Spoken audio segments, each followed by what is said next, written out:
Hello students, आज हम लोग सेकेंड नॉर्मल फॉर्म पढ़ेंगे। प्रीवियस लेक्चर में आप लोग फर्स्ट नॉर्मल फॉर्म पढ़ चुके हैं और जो रिलेशन लिया था वही रिलेशन आज भी कंसीडर करते हैं। ठीक है, तो पहले देखें सेकेंड नॉर्मल फॉर्म क्या है। A relation is in second normal form if and only if it is in first normal form and every known की attribute is fully functionally dependent on the primary की। ठीक है, इसका मतलब क्या है कि मतलब ये है कि कोई भी रिलेशन सेकेंड नॉर्मल फॉर्म में तभी हो सकता है अगर सिर्फ और सिर्फ वो पहली कंडीशन, दो कंडीशन सेटिस्फाई कर रही हो। मतलब सिर्फ और सिर्फ दो कंडीशन सेटिस्फाई कर रही हो। और वो दो कंडीशन कौन कौन सी हैं? फर्स्ट कंडीशन देखें कि वो फर्स्ट नॉर्मल फॉर्म में हो। पहली कंडीशन तो ये है कि वो फर्स्ट नॉर्मल फॉर्म में हो, और दूसरी कंडीशन क्या है कि जितने भी नॉन की एट्रीब्यूट हैं वो सारी की सारी फुली फंक्शनली डिपेंडेंट हो किस पर? प्राइमरी की पर। ठीक है, relation is in second normal form if and only if it is in first normal form and every non की attribute is fully functionally dependent on the primary की। ये विशेष ध्यान देना है। जो लाइन लिखी है ज़्यादा याद करने की ज़रूरत नहीं है, दो लाइन का आंसर है कि कोई भी रिलेशन सेकेंड नॉर्मल फॉर्म में है या नहीं है। तो उसके लिए आपको क्या देखना है? सबसे पहले देखना है कि वो रिलेशन फर्स्ट नॉर्मल फॉर्म में है या नहीं है। अगर फर्स्ट नॉर्मल फॉर्म में नहीं है तो इसका मतलब वो सेकेंड नॉर्मल फॉर्म में नहीं होगा। सेकेंड कंडीशन चेक करने की ज़रूरत नहीं है। लेकिन अगर कोई भी रिलेशन फर्स्ट नॉर्मल फॉर्म में है और उसको देखना है कि ये सेकेंड नॉर्मल फॉर्म में है या नहीं है, तो उसकी सेकेंड कंडीशन भी सेटिस्फाई होनी चाहिए। मतलब फर्स्ट नॉर्मल फॉर्म में हो और दूसरा सारी की सारी नॉन की एट्रीब्यूट, जितने भी उस रिलेशन की नॉन की एट्रीब्यूट हैं वो सारी की सारी फुली फंक्शनली डिपेंडेंट हो किस पर?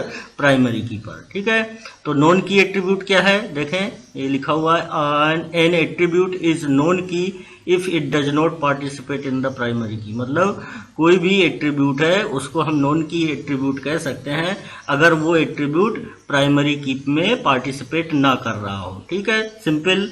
आप देखें, आगे चलते हैं। The relation second and SCH both are in second normal form in which primary key are S number and the combination S number class respectively. The first relation, the relation first is not in second NF। ठीक है, अब यहाँ पर ये दो relation लिए गए हैं जो प्रीवियस लेक्चर में बताया गया था आप लोगों को। तो वो रिलेशन फिर से कंसीडर करते हैं। चलिए वो एग्जाम्पल लेते हैं, वही रिलेशन में चलते हैं। पहले इसमें से कौन कौन से दिया गया है? सेकेंड और SCH both are in second normal form. ठीक है, तो पहले ये देखते हैं कि दोनों सेकेंड नॉर्मल फॉर्म में है कि नहीं, जो ये लिखा है सही है कि नहीं। तो सेकेंड रिलेशन कंसीडर करते हैं और SCH रिलेशन कंसीडर करते हैं। देखें सेकेंड रिलेशन में क्या है। ये देखें, ये सेकेंड रिलेशन है। ये सेकेंड रिलेशन है, ये सेकेंड नॉर्मल फॉर्म में है या नहीं है। ठीक है, तो इसके लिए देखें सेकेंड नॉर्मल फॉर्म की अभी क्या कंडीशन बताई आपको कि कोई भी रिलेशन जो है सेकेंड नॉर्मल फॉर्म में तभी हो सकता है जब वो फर्स्ट नॉर्मल फॉर्म में हो। तो फर्स्ट नॉर्मल फॉर्म की कंडीशन क्या थी कि फर्स्ट नॉर्मल फॉर्म में होने के लिए उसमें से सारी की सारी वैल्यूज किस तरह की होनी चाहिए? एटॉमिक वैल्यूज होनी चाहिए। तो सेकेंड नॉर्मल फॉर्म में देखें सारी की सारी वैल्यूज एटॉमिक है। यह सबसे पहले उसकी डेफिनेशन में जाए फर्स्ट नॉर्मल फॉर्म में, तो क्या है? A relation is in first normal form if and only if all underlying domains contain atomic values only। all underlying domains मतलब क्या है कि इन एट्रीब्यूट में कहाँ से वैल्यूज आ रही हैं? किसी न किसी डोमेन से वैल्यूज आ रही हैं। तो सारी की सारी डोमेन में वैल्यूज किस तरह की हों? ठीक है, एटॉमिक वैल्यूज हों, न कि सेट ऑफ वैल्यूज। देखें यहाँ पर सिंगल वैल्यूज आ रही हैं। ठीक है, यहाँ पर भी सिंगल वैल्यूज आ रही हैं, यहाँ पर भी सिंगल वैल्यूज आ रही हैं। इसका मतलब क्या है? ये वैल्यूज फर्दर डिविजिबल नहीं है। ठीक है, इंडिविजुअल वैल्यूज आ रही हैं। ठीक है, या फर्दर इनको डिकम्पोज नहीं किया जा सकता। इसका मतलब क्या है? सेकेंड रिलेशन ये है, जो सेकेंड रिलेशन दिया गया है ये किस में है? फर्स्ट नॉर्मल फॉर्म में है। तो अब चेक कर लिया आपने कि ये रिलेशन फर्स्ट नॉर्मल फॉर्म में है। अब ये देखने के लिए कि ये रिलेशन सेकेंड नॉर्मल फॉर्म में है या नहीं है, तो उसके लिए क्या करना पड़ेगा, दूसरी कंडीशन भी देखनी पड़ेगी। कौन सी? कि सारी की सारी नॉन की एट्रीब्यूट हैं वो फुली फंक्शनली डिपेंडेंट हो। तो फुली फंक्शनली डिपेंडेंट का क्या मतलब बताया था आप लोगों को, कि कोई भी एट्रीब्यूट, मान लेते हैं ये एक्स एट्रीब्यूट है और ये वाई एट्रीब्यूट है, तो वाई फुली फंक्शनली डिपेंडेंट होगा एक्स पर तभी जब ये जो है ये पर्टिकुलर एट्रीब्यूट इस पर फंक्शनली डिपेंडेंट हो, लेकिन इस पर क्या है, इसके प्रॉपर सबसेट पर फंक्शनली डिपेंडेंट ना हो। ठीक है, तो देखें ये इसके सिंपल भाषा में हमने ये भी बताया था कि अगर कोई भी एट्रीब्यूट किसी एट्रीब्यूट पर, मान लेते हैं एट्रीब्यूट ए है, ये बी है, तो बी एट्रीब्यूट ए पर अगर फुली फंक्शनली डिपेंडेंट नहीं है, इसका मतलब क्या है कि वो ए एट्रीब्यूट जो है कंपोजिट होगा। ठीक है, तो यहाँ पर क्या है, देखें ये एट्रीब्यूट क्या है, कंपोजिट तो है नहीं। ठीक है, तो स्टेटस क्या है, ये फुली फंक्शनली डिपेंडेंट है एस नंबर पर। इसी तरह से सिटी भी फुली फंक्शनली डिपेंडेंट है एस नंबर पर। यहाँ पर देखें प्राइमरी की कौन सी है, एस नंबर। यहाँ पर इस रिलेशन में प्राइमरी की क्या है, एस नंबर है। ठीक है, तो हमने क्या कहा कि दूसरी कंडीशन क्या है, सारी की सारी नॉन की एट्रीब्यूट प्राइमरी की पर फुली फंक्शनली डिपेंडेंट हो।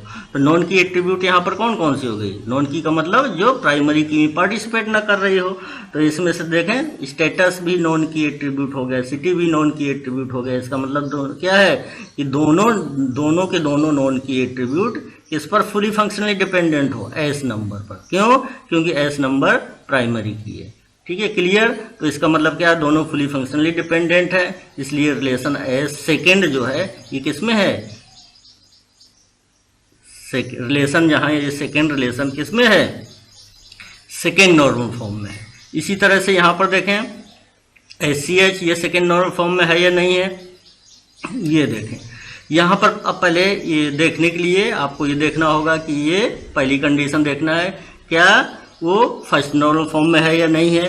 तो ये देखें ये फर्स्ट नॉर्मल फॉर्म में है, इसमें से सारी की सारी वैल्यूज क्या हैं, ये नॉर्मलाइज्ड रिलेशन है। नॉर्मलाइज्ड रिलेशन सारी की सारी वैल्यूज ऐसी हैं जो कि फर्दर डिकम्पोज नहीं किया जा सकता। सिंपल भाषा में हमने कहा क्या बताया था कि every normalized relation is in first normal form, मतलब जितने भी नॉर्मलाइज्ड रिलेशन है वो सारे के सारे किस में होंगे, फर्स्ट नॉर्मल फॉर्म में होंगे।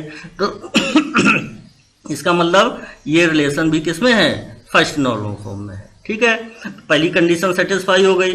अब दूसरी कंडीशन के लिए आपको देखना है कि सारी की सारी नॉन की एट्रीब्यूट जो है वो किस पर डिपेंडेंट, फुली फंक्शनली डिपेंडेंट हो, प्राइमरी की पर। ठीक है, तो अब इसमें से देखें प्राइमरी की कौन सी है, ध्यान से देखेंगे। देखें सिर्फ एस नंबर देखेंगे तो ये प्राइमरी की नहीं है।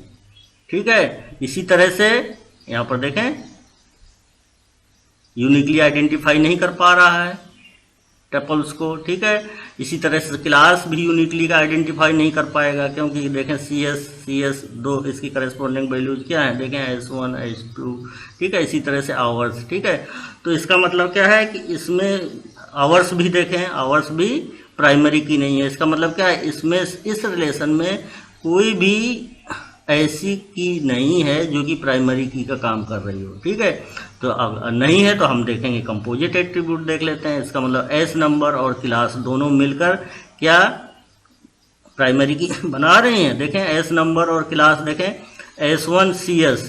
ठीक है, S1 और CS कहीं दूसरी जगह नहीं है। ठीक है, इसका मतलब क्या है, ये यूनिकली आइडेंटिफाई कर रहा है। S1 मैथ देखें और कहीं नहीं होगा, S1 फिजिक्स देखें और कहीं नहीं होगा, S1 केमिस्ट्री देखें और कहीं नहीं होगा। ठीक है, इसका मतलब क्या है कि S नंबर और क्लास दोनों मिलकर यूनिकली आइडेंटिफाई कर पा रहे हैं इस रिलेशन SCH रिलेशन के टपल्स को। ठीक है, क्लियर हो गया। इसका मतलब क्या है, इसका मतलब यह है कि S नंबर और क्लास मिलकर दोनों क्या बना रहे हैं, प्राइमरी की, दोनों मिलाकर। इसका मतलब क्या है, हम यहाँ पर कंसीडर कर लेते हैं एस नंबर और क्लास दोनों मिलाकर क्या कंसीडर कर लेते हैं, एज सिंगल कंपोजिट एट्रीब्यूट। अब सिंगल कंपोजिट एट्रीब्यूट कंसीडर कर लिया, मान लेते हैं ए। कंपोजिट एट्रीब्यूट ए हो गया, ठीक है। ए में क्या है, ये दो एस नंबर है और क्लास, ठीक है। ये तो इसका अब देखें, ये प्राइमरी की हो गई ए, हमने दोनों को मिलाकर क्या बोल दिया, ए कंपोजिट एट्रीब्यूट ए, ठीक है। अब ए बोल दिया, तो अब इसमें से अब देखना नॉन की एट्रीब्यूट कौन सी बची, सिर्फ और सिर्फ ये बचा। अब ये देखना है कि नॉन की एट्रीब्यूट्स क्या इस पर कंपोजिट एट्रीब्यूट ए पर फुली फंक्शनली डिपेंडेंट है। देखें बिल्कुल सही, ये फुली फंक्शनली डिपेंडेंट है। क्यों? क्योंकि फुली फंक्शनल डिपेंडेंसी का क्या डेफिनेशन है कि ये देखें, ये कंपोजिट एट्रीब्यूट हमने ए ले लिया है, ठीक है, जिसमें से एस नंबर क्लास है, और इसको हम मान लेते हैं नॉन की एट्रीब्यूट को बी ले लिया है। तो फुली फंक्शनल डिपेंडेंसी की डेफिनेशन क्या है कि बी जो है ए पर फुली फंक्शनली डिपेंडेंट तभी होगा जब बी फंक्शनली डिपेंडेंट हो किस पर, ए पर, लेकिन बी ए के प्रॉपर सबसेट पर फंक्शनली डिपेंडेंट ना हो, ठीक है।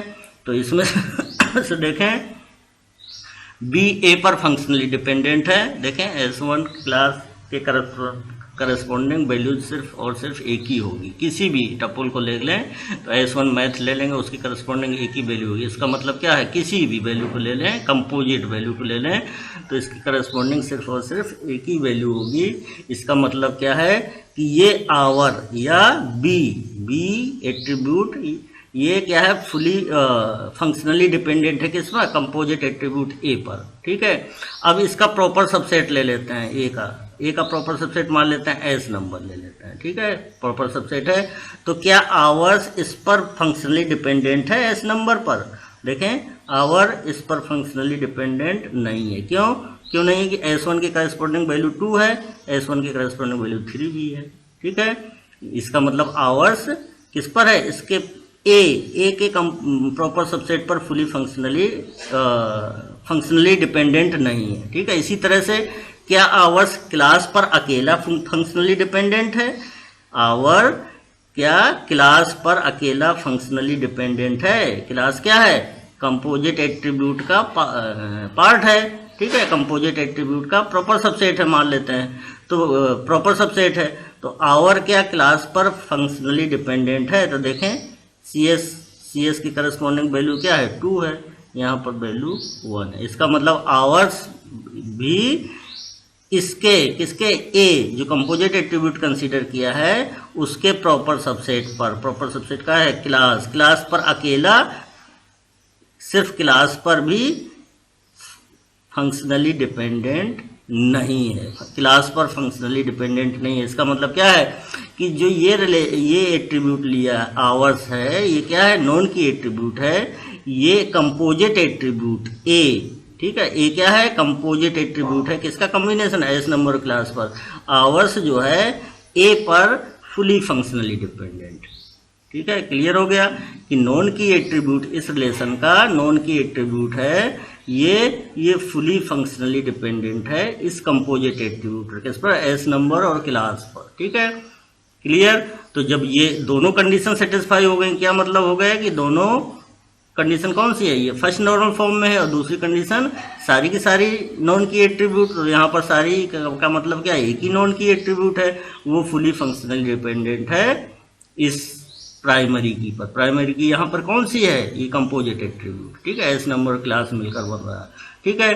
तो इसका मतलब ये है कि ये रिलेशन भी सेकेंड नॉर्मल फॉर्म में है, ठीक है। अब चलते हैं अभी आपने देखा सेकेंड नॉर्मल फॉर्म की डेफिनेशन जब बता रहे थे, उसके आगे लिखा था कि ये दोनों सेकेंड और SCH दोनों के दोनों सेकेंड नॉर्मल फॉर्म में है, लेकिन फर्स्ट जो रिलेशन जो आपने सबसे पहले पढ़ा था वो रिलेशन सेकेंड नॉर्मल फॉर्म में नहीं है। तो वो भी देख लेते हैं, क्या देख लेते हैं, उस रिलेशन को भी देख लेते हैं कि वो क्यों नहीं है सेकेंड नॉर्मल फॉर्म में, ठीक है। ये जानना जरूरी है आप लोगों को, तो हमें एक बार बता दे रहे हैं, अब बार बार नहीं बताएंगे आगे, दूसरी बार बता रहे हैं इसको, वही रिलेशन वही कंसीडर कर रहे हैं, कौन सा, फर्स्ट रिलेशन, ठीक है। तो यहाँ से चलते हैं, ये रिलेशन से अब हमें चेक करना है कि ये सेकेंड नॉर्मल फॉर्म में है या नहीं है, ठीक है। तो कैसे चेक करेंगे, तो सेकेंड नॉर्मल फॉर्म होने के लिए क्या होनी चाहिए, फर्स्ट कंडीशन कौन सी है कि वो फर्स्ट नॉर्मल फॉर्म में हो तो ये देखें नॉर्मलाइज रिलेशन है, ये क्या है, फर्स्ट नॉर्मल फॉर्म में है, फर्स्ट कंडीशन सेटिस्फाई हो रही है। जब फर्स्ट कंडीशन सेटिस्फाई हो रही है तो सेकेंड कंडीशन भी हमें देखने की ज़रूरत है। लेकिन अगर फर्स्ट कंडीशन ही सेटिस्फाई ना होती तो सेकंड देखने की ज़रूरत नहीं थी और सीधे कह सकते थे हम कि ये रिलेशन सेकंड नॉर्मल फॉर्म में नहीं है। ठीक है, अब ये चूंकि फर्स्ट नॉर्मल फॉर्म में है तो सेकंड कंडीशन भी देखने की ज़रूरत है। क्या देखने की ज़रूरत है कि क्या सारी की सारी नॉन की एट्रीब्यूट प्राइमरी की पर डिपेंडेंट है। अब यहाँ पर देखें प्राइमरी की कौन सी है, कौन सी है प्राइमरी की। एस नंबर खुद में प्राइमरी की नहीं है, स्टेटस भी नहीं है, सिटी भी नहीं है, ठीक है, प्राइमरी की। ठीक है, क्लास भी प्राइमरी की नहीं है, ध्यान से देखेंगे ये भी क्लास भी प्राइमरी की नहीं है और आवर्स भी प्राइमरी की नहीं है।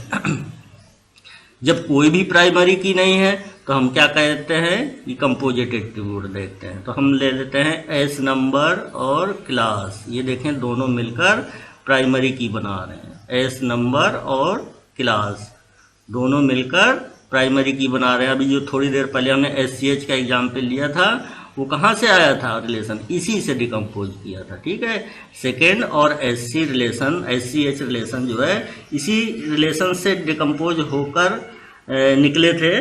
ठीक है, तो इसमें से भी वही एग्जाम्पल ले लेते हैं क्या कि एस एग्जाम्पल क्या लेते हैं, इसमें से प्राइमरी की आपको बताया गया है कि कौन सी है, इसमें से कोई भी सिंगल एट्रीब्यूट प्राइमरी की नहीं है, दो एट्रीब्यूट मिलकर प्राइमरी की बन रही। कौन कौन सी, एस नंबर और क्लास, देखें दोनों मिलकर क्या बन रही है, प्राइमरी की। तो इसका मतलब क्या है, एस नंबर और क्लास को हम कंपोजिट एट्रीब्यूट कंसीडर कर लेते हैं। तो ये दोनों कंपोजिट एट्रीब्यूट मान लेते हैं a composite attribute A consider कर लेते हैं। ए में क्या है, दो एट्रीब्यूट का कॉम्बिनेशन है, एस नंबर और क्लास का। ठीक है, तो ये दोनों मिलकर, इसका मतलब क्या है, अब प्राइमरी की कौन सी हो गई, ए। ठीक है, ए में क्या है, एस नंबर और क्लास। ठीक है, बाकी कौन कौन सी हैं, ये सारी की सारी नॉन की एट्रीब्यूट हो गई, सारी की सारी नॉन की एट्रीब्यूट हो गई।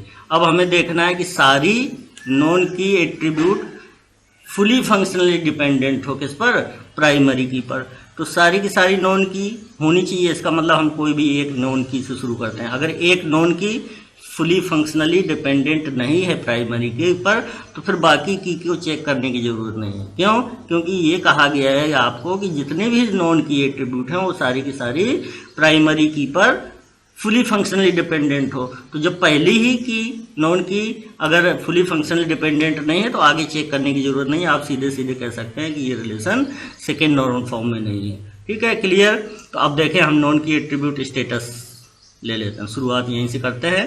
तो प्राइमरी की कौन सी है, एस नंबर और क्लास मिलकर। ठीक है, तो स्टेटस देखें दोनों पर फंक्शनली डिपेंडेंट है, मतलब हमने कंपोजिट एट्रीब्यूट क्या लिया, एस नंबर क्लास को दोनों को मिलाकर हमने क्या बोला, ए। ठीक है, तो फुली फंक्शनली डिपेंडेंसी की डेफिनेशन क्या थी कि ये एट्रीब्यूट कोई भी एट्रीब्यूट, मान वो ए लिया है कंपोजिट एट्रीब्यूट, ये बी ले लिया है, तो बी ए पर फुली फंक्शनली डिपेंडेंट तभी होगा जब क्या है, बी ए पर फंक्शनली डिपेंडेंट तो हो लेकिन ए के प्रॉपर सबसेट पर फंक्शनली डिपेंडेंट ना हो। ठीक है, तो ए पर देखें बी या स्टेटस, इस पर दोनों को देखें, दोनों को ध्यान से एक साथ देखेंगे तो क्या फंक्शनली डिपेंडेंट है। तो देखें ये S1CS की करस्पॉन्डिंग स्टेटस वैल्यू सिर्फ और सिर्फ 20 है। S1 मैथ दोनों का कम्बिनेशन ले लेंगे तो S1 और मैथ और कहीं नहीं है। ठीक है, तो इसका मतलब उसके करस्पॉन्डिंग भी सिर्फ एक ही वैल्यू है, सिंगल वैल्यू। ठीक है, इसी तरह से S1 फिजिक्स और कहीं नहीं होगा, S1 केमिस्ट्री कहीं नहीं होगा। इसी तरह से इसका मतलब क्या है, इसको से ध्यान से देखेंगे तो स्टेटस जो है फंक्शनली डिपेंडेंट है किस पर, कंपोजिट एट्रीब्यूट ए पर। ए क्या है, एस नंबर और क्लास दोनों मिलकर ए बनाते हैं। ठीक है, ए कंपोजिट एट्रीब्यूट कंसीडर किया हमने। ठीक है, तो इसका मतलब क्या है, स्टेटस जो है फंक्शनली डिपेंडेंट है किस पर, इस पर्टिकुलर कंपोजिट एट्रीब्यूट पर। ठीक है, अब देखें कि क्या स्टेटस एस नंबर पर अकेला फंक्शनली डिपेंडेंट है। ठीक है, तो देखें एस नंबर पर फंक्शनली डिपेंडेंट है या नहीं है, ये ध्यान देना है। तो एस नंबर स्टेटस देखें, एस नंबर पर फंक्शनली डिपेंडेंट है,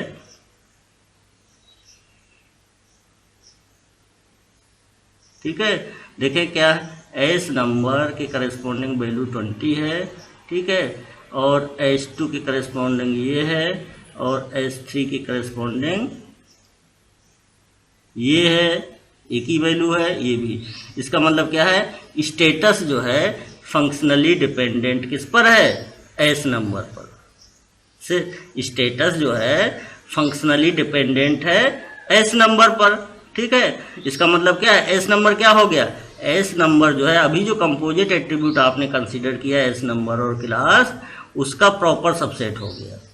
एस नंबर क्लास ए एट्रीब्यूट कंसीडर किया था कंपोजिट, तो उसका प्रॉपर सबसेट ये एस नंबर हो गया। तो एस नंबर पर भी ये फंक्शनली डिपेंडेंट है। इसका मतलब क्या है, इसका मतलब ये है कि स्टेटस जो है फुली फंक्शनली डिपेंडेंट नहीं है, ठीक है। स्टेटस जो है फुली फंक्शनली डिपेंडेंट नहीं है किस पर, कंपोजिट एट्रीब्यूट पर, एस नंबर और क्लास, इस पर फुली फंक्शनली डिपेंडेंट नहीं है। क्यों नहीं है, क्योंकि स्टेटस जो है फंक्शनली डिपेंडेंट, तो फुली फंक्शनल डिपेंडेंसी की डेफिनेशन क्या है कि कोई भी एट्रीब्यूट बी ए पर फंक्शनली फुली फंक्शनली डिपेंडेंट तभी होगा जब बी ए पर फंक्शनली डिपेंडेंट हो, लेकिन उसके प्रॉपर ए के प्रॉपर सबसेट पर फंक्शनली डिपेंडेंट ना हो, ठीक है। लेकिन यहाँ पर क्या है, स्टेटस जो है सिर्फ इस पे एस नंबर पर भी फंक्शनली डिपेंडेंट है, इसलिए स्टेटस जो है एस नंबर और क्लास जो कंपोजिट एट्रीब्यूट लिया है उस पर फुली फंक्शनली डिपेंडेंट नहीं है, ठीक है। तो आपको डेफिनेशन क्या बताया था सेकेंड नॉर्मल फॉर्म की, सेकेंड कंडीशन कि सारी की सारी नॉन की एट्रीब्यूट फुली फंक्शनली डिपेंडेंट हो प्राइमरी की पर। तो लेकिन स्टेटस जो है यहाँ पर एक ही हमने एग्जाम्पल लिया, ये की नॉन की एट्रीब्यूट ये फुली फंक्शनली डिपेंडेंट नहीं है इस कंपोजिट एट्रीब्यूट पर। कौन सा है, ये प्राइमरी की कंपोजिट एट्रीब्यूट, ठीक है। तो जब ये ही फुली फंक्शनली डिपेंडेंट नहीं है तो बाकी सारी की देखने की जरूरत नहीं है। क्यों, क्योंकि बाकी नॉन की एट्रीब्यूट को क्यों देखेंगे, क्योंकि आपके डेफिनेशन में लिखा सारी की सारी होनी चाहिए, सारी की सारी नॉन की एट्रीब्यूट फुली फंक्शनली डिपेंडेंट होनी चाहिए, तो एक यही नहीं है, तो फिर आगे चेक करने की क्या जरूरत है। इसलिए हम ये कह सकते हैं कि जो रिलेशन ये है फर्स्ट रिलेशन क्या है, फर्स्ट कंडीशन तो सेटिस्फाई हो रही है कि ये फर्स्ट नॉर्मल फॉर्म में है, लेकिन सेकंड कंडीशन सेटिस्फाई नहीं हो रही है कि सारी की सारी नॉन की एट्रीब्यूट फुली फंक्शनली डिपेंडेंट हो किस पर, प्राइमरी की पर। तो सेकेंड कंडीशन सेटिस्फाई नहीं हो रही है, इसका मतलब ये रिलेशन क्या है, first relation second normal form में नहीं है। क्लियर हो गया सेकेंड नॉर्मल फॉर्म। अब आगे बढ़ते हैं।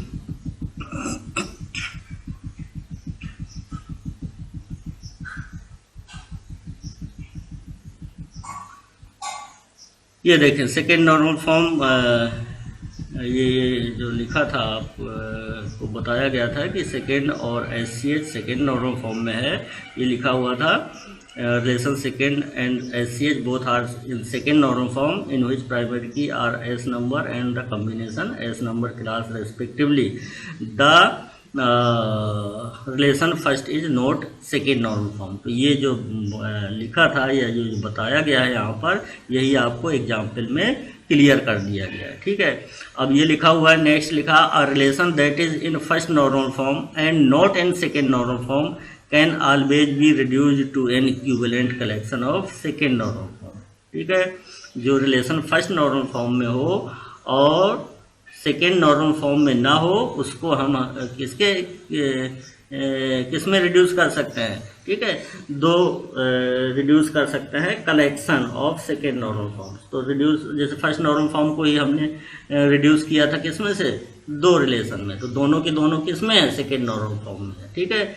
फर्स्ट रिलेशन को किस में डिकम्पोज किया था, रिड्यूस किया था, सेकेंड और SCH में, तो दोनों के दोनों देखें सेकेंड नॉर्मल फॉर्म में, वही लिखा हुआ है relation is in first normal form and not इन। तो फर्स्ट रिलेशन क्या था, ये फर्स्ट रिलेशन क्या था, फर्स्ट नॉर्मल फॉर्म में तो था लेकिन सेकेंड नॉर्मल फॉर्म में नहीं है, तो दोनों उसी फर्स्ट को आपने किस में डिकम्पोज कर दिया, उसी को डिकम्पोज किया है दो रिलेशन में सेकेंड रिलेशन, तो इसका मतलब कलेक्शन ऑफ, ये लिखा हुआ can always be reduce to an equivalent collection of second normal form. तो कलेक्शन किसका, दो रिलेशन का हो गया, दोनों के क्या है, दोनों के दोनों सेकेंड और एससीएच दोनों के दोनों किस में हो गए, दोनों के दोनों सेकेंड नॉर्मल फॉर्म में। ठीक है, अब आगे चलते हैं। आगे है देखें द सेकेंड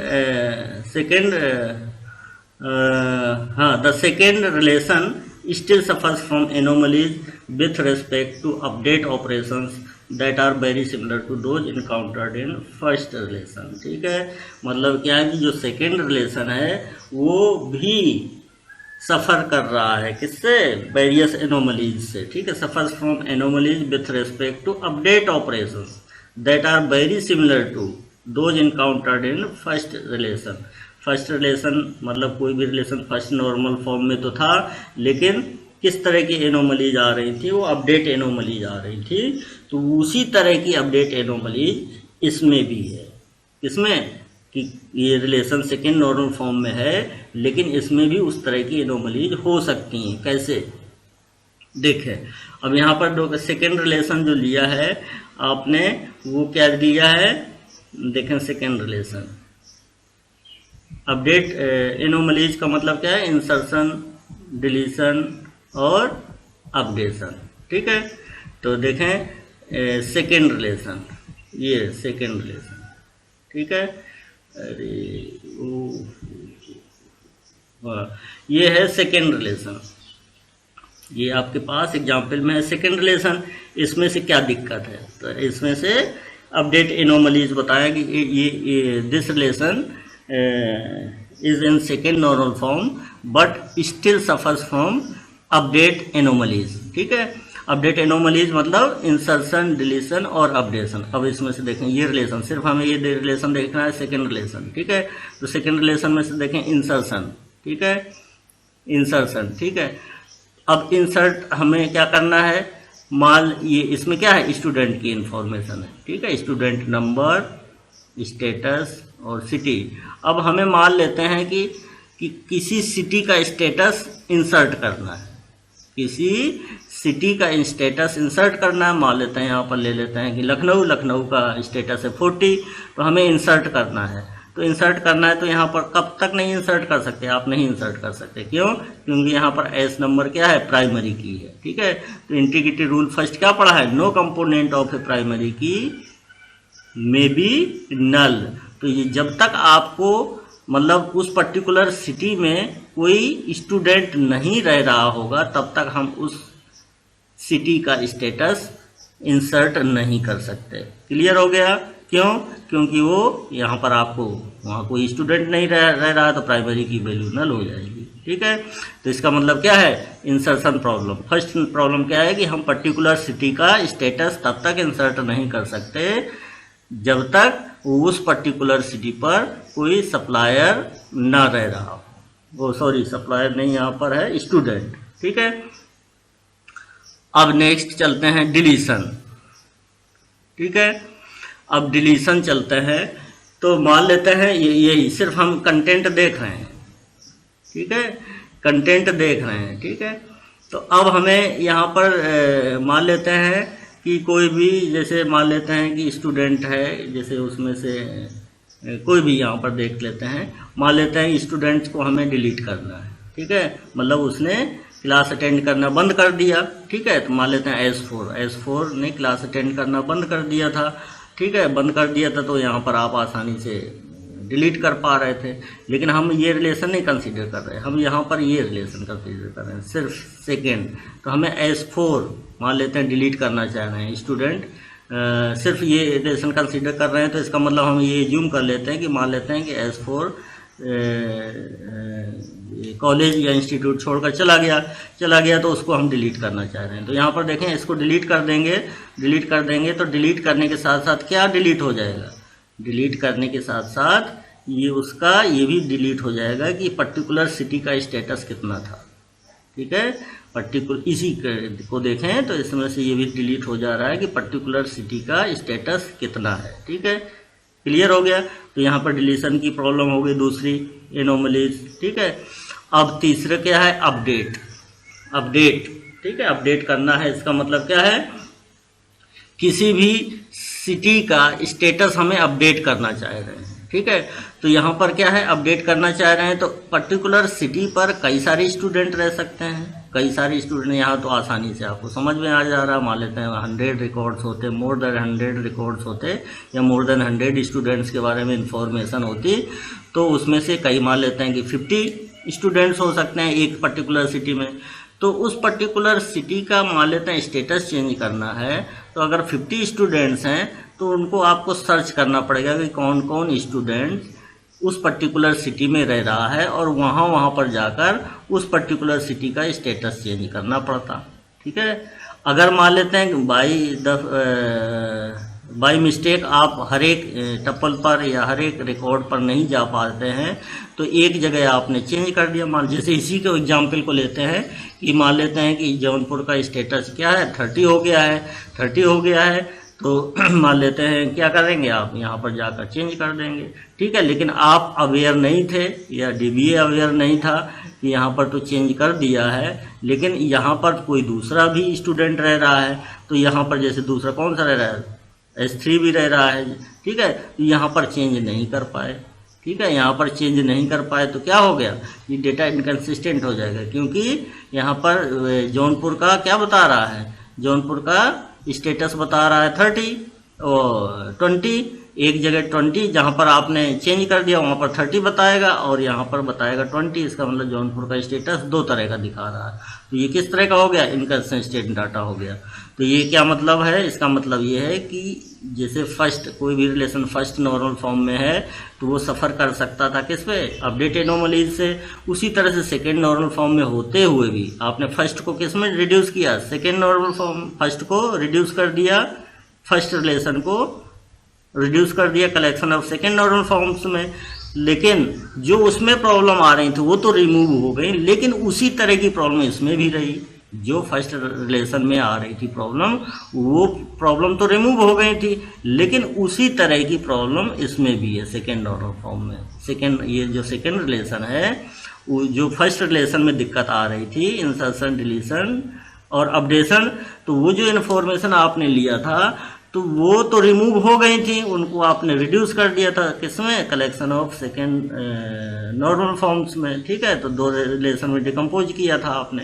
ठीक है, लेकिन सेकेंड नॉर्मल, ये क्या है, सेकेंड रिलेशन है, second relation second normal form में है, लेकिन फिर भी उसी तरह की एनोमलीज से सफ़र कर रही है ये भी रिलेशन। ठीक है, एनोमलीज कौन सी हो गई, इंसर्शन, डिलीशन और अपडेशन। यहाँ पर क्लियर हो गया।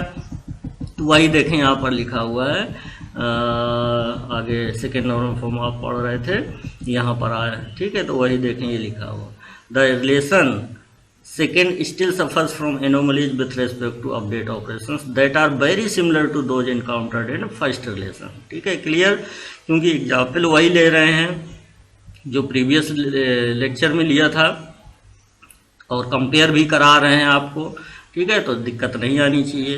तो जो अभी हमने बताया था वही देखो ये लिखा हुआ है, क्या, इंसर्शन में क्या बताया था कि we can not infer the fact that a particular city has a particular status value. For example, we can not state that any student in Lucknow must have a status of 40 until we have some student located in that city.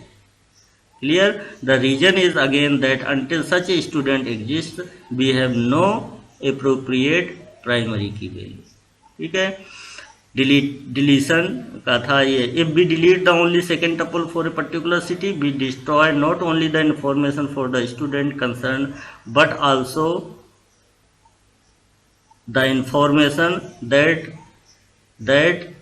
the city has that particular status value. For example, if we delete the second tuple for S4, we lose the information that the status for Prayagraj is 30। मतलब tuple, मतलब किसी particular student से related tuple हम delete करना चाहते हैं, तो delete करने के साथ साथ पर्टिकुलर सिटी का स्टेटस क्या था वो भी इंफॉर्मेशन डिलीट हो जा रही थी। ठीक है, उसी तरह से इंसर्शन हमने क्या बताया था कि तब तक हम इंसर्ट नहीं कर सकते जब तक उस पर्टिकुलर सिटी पर किसी भी सिटी का स्टेटस, तब तक हम इंसर्ट नहीं कर सकते जब तक उस पर्टिकुलर सिटी पर कोई स्टूडेंट ना रह रहा हो। ठीक है, इसी तरह से अपडेट की अभी बताया था आप लोगों को, वही लिखा हुआ the status value for a given city appears in second क्या है ये, सेकेंड रिलेशन है। ठीक है, in second relation many times in general the relation second still contains some redundancy, thus we need to change the status value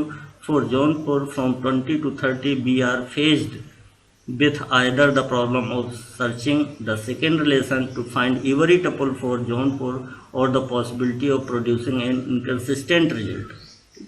The status for zone 4 may be given as 20 in one place and 30 in another place. ठीक है, clear.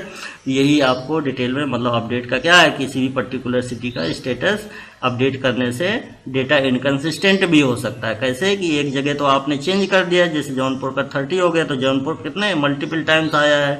Multiple times का मतलब क्या है कि वहाँ कई students उस पर्टिकुलर सिटी पर जौनपुर पर रह रहे हैं, तो आपको सारे के सारे उन स्टूडेंट्स के रिलेटेड टपल्स को आपको वहाँ पर जाकर चेंज करना होगा। अदरवाइज किसी पर नहीं जा पाए तो उसी सिटी का स्टेटस दो तरह का बताएगा। ठीक है, एक जगह जहाँ चेंज कर देंगे चेंज्ड वाला बताएगा और एक जगह अनचेंज्ड डेटा बताएगा। तो ये डेटा किस तरह का हो जाएगा, इनकंसिस्टेंट हो जाएगा। ठीक है, क्लियर हो गया। तो ये आज आप लोगों ने पढ़ लिया, क्या पढ़ लिया, सेकेंड नॉर्मल फॉर्म क्या है। ठीक है, नेक्स्ट टर्म से आगे बढ़ेंगे, तब तक के लिए धन्यवाद।